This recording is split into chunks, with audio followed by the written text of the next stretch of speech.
Muy buenas noches, hoy es 5 de junio, yo soy Memo Flores y iniciamos otra emisión de su programa Noticias a Tiempo, como todos los días de lunes a viernes a las 8 de la noche. Y para quien no está haciendo un buen día, es para Elon Musk. Más adelante hablaremos al respecto porque sus acciones están cayendo 14% en la bolsa de Nueva York. Pero bueno, vámonos con más información. El día de hoy se conmemoran 16 años del incendio en la guardería ABC, allá en la colonia Y en Sonora, en Hermosillo para ser específico. La tragedia ocurrió en el 2009 y causó el fallecimiento de 25 niñas y 24 niños, además de más de 100 heridos que tienen secuelas de por vida.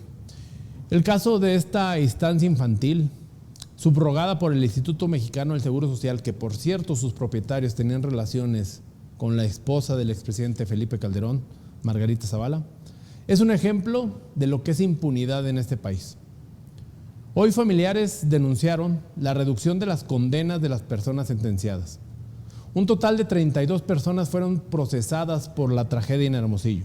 Sin embargo, tras 16 años, solamente 10 fueron sentenciadas. Todos los procesados eran funcionarios de alto rango en los 3 niveles de gobierno, salvo los 2 propietarios. Algunos recuperaron su libertad tras ser absueltos por los jueces, mientras que otros obtuvieron el perdón legal o sus procesos fueron suspendidos. Entre las personas que estuvieron en prisión está Sandra Lucía Telles Nieves y Antonio Salido Suárez, quienes eran socios y parejas, ellos eran esposo y esposa, socios de la guardería, dueños de la guardería, quienes recibieron una condena de 5 años con 7 meses de cárcel cada uno. Este jueves 5 de junio se llevó a cabo una manifestación en las inmediaciones de lo que fue la guardería ABC, allá en Hermosillo. Tras un breve pronunciamiento, los manifestantes marcharon hacia la escalinata del Museo de la Universidad de Sonora, donde se realizó un segundo pronunciamiento en demanda de justicia. 49 niños fallecieron ese día. Sobre este tema, la presidenta Claudia Sheinbaum declaró hoy por la mañana. Dijo que el titular del Instituto Mexicano del Seguro Social, Zoé Robledo, mantiene comunicación y contacto directo con los padres de las víctimas de esta tragedia. Previo a estas palabras, la mandataria destacó que su administración busca que el cuidado infantil en los nuevos centros de educación de cuidado infantil, conocidos como CECIS, sea distinto, en el marco de que el propio Instituto Mexicano del Seguro Social ya ha recuperado la capacidad como institución pública. Sí, Zoé ha hecho ahí un trabajo de mucha comunicación con las víctimas, siempre nuestra solidaridad y nuestro acompañamiento con las víctimas. Zoé ha estado desde que llegó al IMSS muy de cerca con este tema, incluso las familias nos ayudaron en validar el diseño de los nuevos centros de educación y cuidado infantil, de los nuevos CECI. Las distinciones entre ambos modelos, es decir, el que se manejaba antes del gobierno de Claudia Sheinbaum, pero muy antes con Enrique Peña Nieto, porque las guarderías desaparecieron con López Obrador, han sido señaladas por Sheinbaum desde el arranque del programa. La presidenta ha insistido en que estos nuevos centros no se comparan con las guarderías de Felipe Calderón. Y en más información, ayer por la tarde un grupo de personas encapuchadas intentó romper la seguridad de la Secretaría de Gobernación. Lo platicábamos ayer en el programa. Con mazos, atacaron la reja principal, mientras los guardias respondieron con polvo de extintor para dispersarlos. El enfrentamiento duró poco más de 10 minutos y dejó como saldo un vehículo de la Secretaría de Bienestar vandalizado, con grafitis del Sindicato de la Educación del Estado de Guerrero, presuntamente ligado a los agresores. Maestros de la Coordinadora Nacional de Trabajadores de la Educación mantienen un plantón pacífico en el Zócalo de la capital y también en la zona de la Secretaría de Gobernación. Pidieron evitar la confrontación y los actos violentos. Dentro de la Secretaría se llevaba a cabo una mesa de diálogo entre funcionarios federales y representantes de la coordinadora. Hoy por la mañana la presidenta Claudia Sheinbaum habló al respecto. Llamó a los maestros de la coordinadora a deslindarse del intento de portazo a la Secretaría de Gobernación. Desde su conferencia matutina, la presidenta recriminó que esta agresión ocurriera a pesar de que su gobierno mantiene un diálogo abierto tratando de cumplirle con sus demandas. Un grupo pequeño, de mucha provocación. Entonces realmente los maestros que están movilizados pues deberían de deslindarse o asumirlo. Nosotros estamos en contra de cualquier acción de violencia. Como ya lo vimos, la presidenta calificó a este grupo como un grupo pequeño y que genera mucha provocación. Y advirtió que el gobierno no caerá en esta, pero exigió que los maestros se deslinden de estos actos violentos. Además, confirmó que la sección 22 de Oaxaca se replegará, mientras que el diálogo continuará con las secciones magisteriales del estado de Guerrero.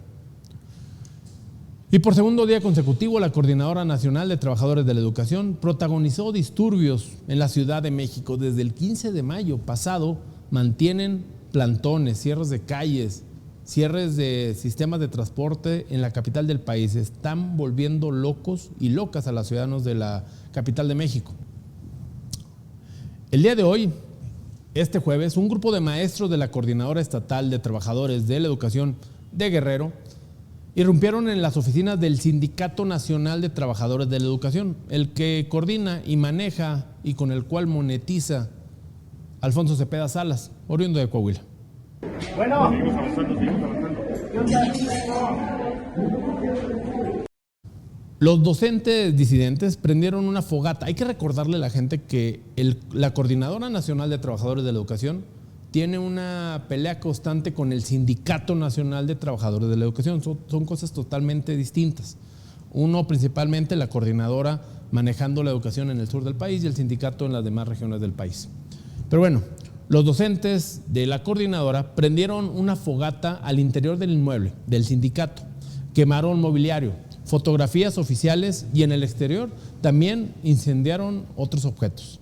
El heroico Cuerpo de Bomberos de la Ciudad de México acudió al lugar para sofocar el fuego. Esta intervención permitió la dispersión momentánea del grupo. Durante la erupción, al interior del edificio se llevaba a cabo un evento con motivo del Día del Maestro, todavía, con representantes del Sindicato Nacional de Trabajadores de la Educación. Los hechos ocurren en medio de las movilizaciones que encabeza la Coordinadora Nacional de Trabajadores de la Educación en la capital del país.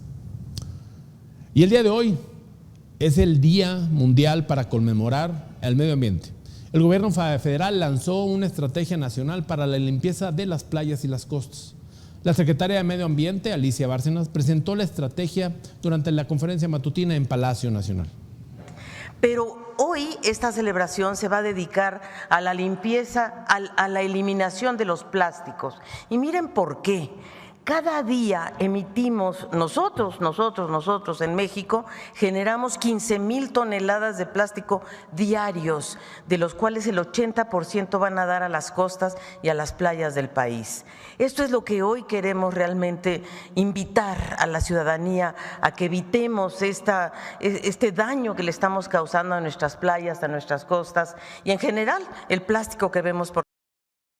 Esta iniciativa se lleva a cabo en coordinación con la Secretaría de la Marina y abarca los 17 estados costeros de nuestro México, desde los de la costa del Océano Pacífico, así como del Atlántico. Por su parte, el almirante Raimundo Pedro Morales, titular de la Secretaría de Marina, informó que este 5 de junio se realizará una jornada nacional de limpieza en estas zonas. En dichos trabajos se tiene como objetivo la limpieza de un total de casi 180 kilómetros de playa. Este problema de la contaminación de las playas se suma al problema de la contaminación, pero por el tema del sargazo. En las últimas semanas, la misma Secretaría de la Marina ha confirmado que han recogido o recolectado más de 8,000 toneladas de sargazo de las diferentes playas, principalmente del Caribe mexicano, principalmente en Quintana Roo. Y en más información desde la Ciudad de México, la presidenta Claudia Sheinbaum informó que busca fortalecer la colaboración con el gobierno de Colombia. ¿Para qué? Para atender las actividades de los grupos criminales que operan en ambos países. Esto tras la presunta participación de ciudadanos colombianos en el ataque ocurrido la semana pasada en Michoacán, donde perdieron la vida 8 integrantes de la Guardia Nacional Mexicana. Desde hace ya algunos meses quizá, inclusive lo mencioné directamente con el presidente Petro y aparte el canciller lo ha estado viendo, de hacer un grupo de alto nivel para los temas de seguridad entre Colombia y México. Y ya ha habido algunas reuniones pues para poder tener información, así como tenemos una colaboración, una coordinación con Estados Unidos por nuestra frontera, pues de la misma manera buscamos una colaboración con el gobierno de Colombia para poder pues atender si hay alguna actividad criminal de algún miembro de algún grupo criminal en Colombia o a su vez algún miembro de un grupo criminal en México. Entonces sí hay coordinación. La presidenta Claudia Sheinbaum le respondió a las declaraciones del presidente Claudio Petro, respondió a las declaraciones de Gustavo Petro, quien señaló que en el ataque registrado en una zona limítrofe entre Michoacán y Jalisco participaron exmilitares colombianos. Estos exmilitares colombianos habrían capacitado a los criminales mexicanos en la colocación de minas de uso militar, entre otras actividades. Recordando que estos 8 militares que perdieron la vida fue debido a que el vehículo donde se trasladaban pisó una mina colocada por estos presuntos exmilitares colombianos. La presidenta mexicana destacó que desde hace varios meses México y Colombia han mantenido reuniones de alto nivel para abordar asuntos en materia de seguridad. No obstante, evitó confirmar la existencia de exmilitares colombianos integrados al crimen organizado en nuestro país. En información en materia económica, el hombre más rico de nuestro México se ha convertido en el principal aliado privado de Pemex. Estamos hablando de Carlos Slim. Pero ni sus miles de millones de dólares podrán sacar a la petrolera estatal del pozo financiero en el que está hundida, con una deuda que ronda los 100,000 millones de dólares, una producción en niveles históricos mínimos y pérdidas acumuladas durante 4 trimestres consecutivos. La petrolera mexicana enfrenta una crisis profunda, agravada por la fuga de inversiones y los constantes accidentes en sus instalaciones. De acuerdo con un reportaje especial publicado en Bloomberg, la transformación de Slim en un actor clave del sector petrolero fue gradual y casi sutil. El proceso inició con la adquisición de una participación en Talos Energy Inc., que más tarde fue transferida a la filial mexicana de su empresa. Luego, en 2023, concretó un acuerdo por 530 millones de dólares para adquirir 2 yacimientos petroleros de otra multimillonaria petrolera. Posteriormente, el empresario activó un plan de 1.200 millones de dólares para desarrollar un yacimiento de gas en el Golfo de México. Las inversiones de Carlos Slim a través del Grupo Carso lo han posicionado como uno de los pocos inversionistas privados que aún mantienen relaciones activas con Pemex. Por su parte, Carlos Slim mantiene comunicación constante con la presidenta Claudia Sheinbaum. Hace algunos días estuvo en Palacio Nacional. En febrero, durante una entrevista con Bloomberg, declaró: la presidenta es muy buena, muy trabajadora. Ya se dio cuenta de que necesita inversiones del sector privado. Hace unas semanas, como lo comenté, visitó en Palacio Nacional a la presidenta. Una escena que recuerda la subasta gubernamental de Telmex en 1990, cuando Slim construyó su imperio, hoy valorado en más de 94,000 millones de dólares, a partir de la privatización de la empresa dominante de las telecomunicaciones mexicana. Al igual que en ese entonces, hoy se enfrenta a un escenario similar. Una presidenta que acude a él en búsqueda de ayuda, una empresa pública en crisis y la necesidad urgente de eficiencia en Pemex. Sin embargo, ni siquiera la capacidad financiera del magnate bastaría para rescatar a Pemex. Los yacimientos en los que ha apostado podrían tardar años en generar resultados. Mientras tanto, los inversionistas continúan abandonando la empresa. Mientras tanto, las fugas de inversiones de la petrolera mexicana siguen constantes, como lo comentamos. El mes pasado hablábamos en este programa de cómo el Fondo Soberano, el Fondo Global de Pensiones del gobierno noruego, excluyó a la petrolera mexicana de sus carteras de posibles inversiones por motivos de corrupción. Otros actores financieros han vendido activos y congelado inversiones desde que el gobierno anterior puso fin a las subastas petroleras y restringió los acuerdos de explotación en el mismo rubro. Ayer hablábamos del cierre de distintos museos en la capital del país. ¿Por qué? Porque no tenían guardias de seguridad. Pero bueno, el día de hoy reabrieron distintos museos del Instituto Nacional de Antropología e Historia allá en la capital del país. Los recintos permanecieron cerrados el día de ayer debido a problemas en la adjudicación de la licitación para el servicio de seguridad, lo que dejó sin personal de vigilancia a varios espacios culturales. Ante la situación, la secretaria de Cultura Federal giró instrucciones al instituto para atender la falta de vigilancia. La medida inmediata fue designar a la policía auxiliar como responsable de resguardar los museos afectados. Con esta decisión, los recintos vuelven a operar con normalidad, luego de una suspensión que generó preocupación en turistas y visitantes nacionales. La tarde de este miércoles, la Secretaría de Seguridad y Protección Ciudadana, encabezada por su titular, Omar García Harfuch, informaron sobre 2 acciones simultáneas en Nuevo León, durante las cuales se detuvieron a 3 personas en posesión de un arsenal que violaba la Ley Federal de Armas de Fuego y Explosivos. Harfuch detalló que en las acciones participaron la Agencia de Investigación Criminal, la Secretaría de la Defensa Nacional, la Marina y la Guardia Nacional, logrando el aseguramiento, como lo vemos en las fotografías, de 64 armas de fuego, más de 3.500 cartuchos útiles, 115 cargadores y aditamentos para la fabricación de municiones. También aseguraron dinero en efectivo, 3 vehículos y 2 inmuebles. Los cateos se realizaron en 2 domicilios ubicados en las colonias Mitra Centro y en Cumbres Primer Sector. Todo tras las labores de inteligencia que permitieron identificar a los predios como centros de almacenamiento de armas. Los detenidos ya fueron puestos a disposición del Ministerio Público, mientras que los inmuebles quedaron bajo custodia y resguardo policial. Y en información en materia de seguridad, pero desde el estado de Jalisco, la Fiscalía de aquel estado congeló más de 5.800.000 pesos al grupo musical Los Alegres del Barranco.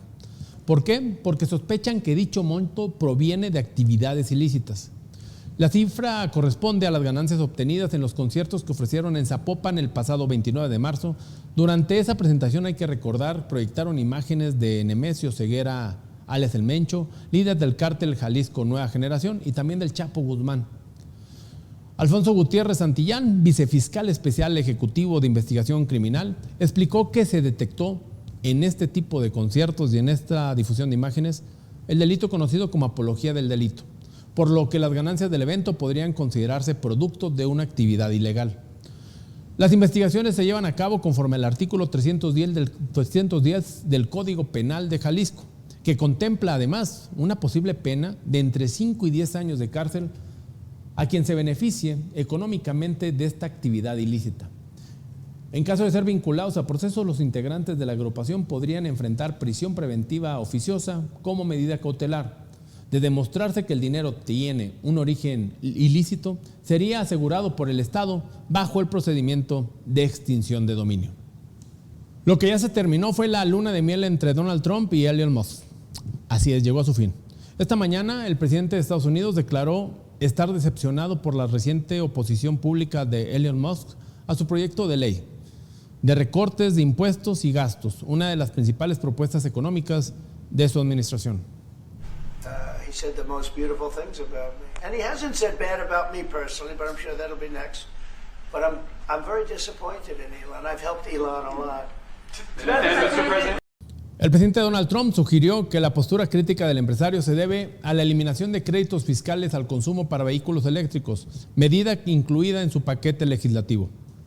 El director ejecutivo de Tesla, Elon Musk, ha argumentado que la ley aumentará el déficit federal, motivo por el que se ha manifestado en su contra. En respuestas a las declaraciones del presidente, Elon Musk publicó varios mensajes en su red social X, donde acusó al presidente de ingrato y afirmó que sin su respaldo, Donald Trump habría perdido la elección. Hay que recordar que Elon Musk no solamente dio su apoyo moral y también a través de medios de comunicación y de sus plataformas sociales, le metió casi $300 millones a la campaña del republicano en el 2024. Elon Musk también desmintió a Trump sobre haber conocido el contenido del proyecto de la ley antes de su publicación y respondió con un tajante falso en redes sociales. Tras el cruce de declaraciones, las acciones de Tesla cayeron fuertemente este jueves, al registrar una caída final de 14% en Wall Street. Pero uno de los señalamientos más polémicos por parte de Elon Musk fue sugerir que Donald Trump está en la lista de Epstein y que esta sería realmente la razón por la cual los archivos no se han hecho públicos ni se han judicializado. Un comentario que parece confirmar la ruptura definitiva entre el magnate y el mandatario. Desde su red social, Truth Social, el presidente de Estados Unidos le respondió a su ahora ex amigo: no me molesta que Elon se haya vuelto en mi contra, pero debió hacerlo hace meses. Este es uno de los proyectos de ley más grandes que se han presentado en el Congreso. Es un recorte al gasto por más de 1.6 billones de dólares y la mayor reducción de impuestos jamás otorgada. Si este proyecto no se aprueba, habrá un aumento de impuestos del 68% y cosas mucho más peores. Yo no creo este desastre, solo estoy aquí para arreglarlo. Trump aseguró que Elon Musk estaba desgastándose, que él mismo le pidió que se fuera y que le quitó su mandato sobre los autos eléctricos. Ese que obliga a todos, según Trump, a comprar coches que nadie quería, y remató con una amenaza apenas muy disimulada.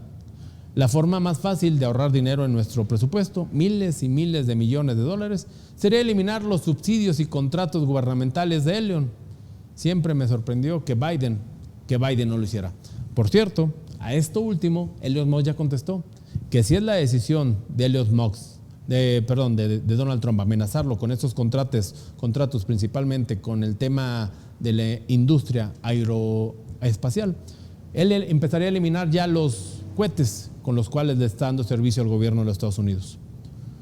Por otra parte, en más información de los Estados Unidos que tiene que ver con México, la Corte Suprema de Estados Unidos desestimó por unanimidad la demanda del gobierno mexicano contra los fabricantes de armas, a quienes acusaba de facilitar el tráfico ilegal de armamento utilizado por los cárteles. El fallo sostiene que la demanda no cumple con los requisitos legales bajo las leyes estadounidenses, las cuales protegen en gran medida a las empresas de armas cuando sus productos son usados para delitos. La jueza Elena Kagan afirmó que México no presentó evidencias suficientes para demostrar que las compañías demandadas participaron directamente en actividades ilegales. Aunque un tribunal federal desestimó el caso en un inicio, un tribunal de apelaciones lo revivió, argumentando que podría aplicarse una excepción legal si las empresas habían violado deliberadamente la ley. Sin embargo, la Corte Suprema rechazó esta interpretación. Más tarde, el gobierno mexicano, a través de la Secretaría de Relaciones Exteriores, emitió un comunicado rechazando la decisión de la Suprema Corte de Justicia de los Estados Unidos. La Secretaría de Relaciones Exteriores expresó su desacuerdo mediante un comunicado y aseguró que continuará haciendo lo que está a su alcance para frenar el tráfico ilícito de armas, agotando todos los recursos legales y diplomáticos disponibles.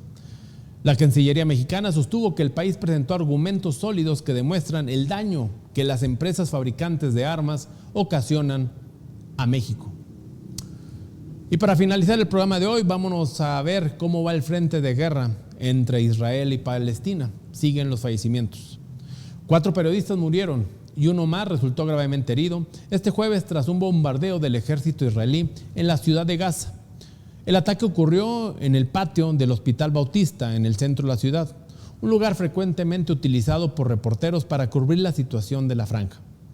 Israel afirmó que el objetivo era un miembro islamita que supuestamente operaba desde esa zona, la cual habría sido utilizada como centro de mando y de operaciones para planear ataques contra civiles y tropas. El ejército israelí aseguró haber usado municiones precisas y haber tomado medidas para evitar bajas civiles. Sin embargo, testigos en el lugar señalaron que los periodistas se encontraban trabajando en ese momento documentando los efectos de la ofensiva militar israelí. Siguen los fallecimientos en aquella zona. Fue todo por el día de hoy. No dejen de seguirnos el día de mañana en todas las plataformas sociales, en punto de las 8 de la mañana a tiempo matutino y a la 1 de la tarde a tiempo central. Yo soy Memo Flores. Nos vemos a las 8 de la noche en esto, Noticias a Tiempo.